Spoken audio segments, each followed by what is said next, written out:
যখন জানাজার নামাজ পড়ি, জানাজার নামাজের চতুর্থ তকবীরের পরে যে আমরা হাত ছাড়ি, যে হাত বাঁধা থাকে, হাত যখন ছেড়ে দেই তখন ছাড়ার কিন্তু দুটি পদ্ধতি আছে।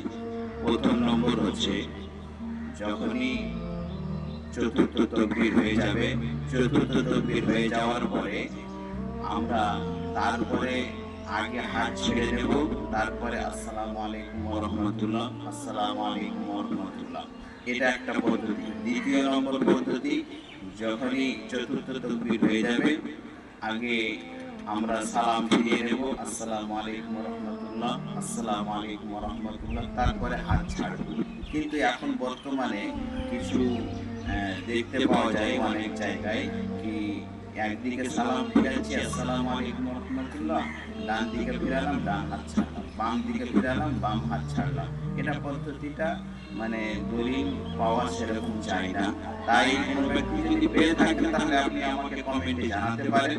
কিন্তু এই দুটো পদ্ধতি যেটা প্রথমে বললাম সেটাই কিন্তু একেবারে সহি দলিল হিসাবে পাওয়া যায়। আর এটা যেটা একদিকে হাত সালাম ফিরালাম, ডান হাত ছাড়লাম বাম দিকে ফিরালাম বাম হাত ছাড়লাম, এটা সহি হাদিস হিসাবে পাওয়া যায় না। যাই হোক।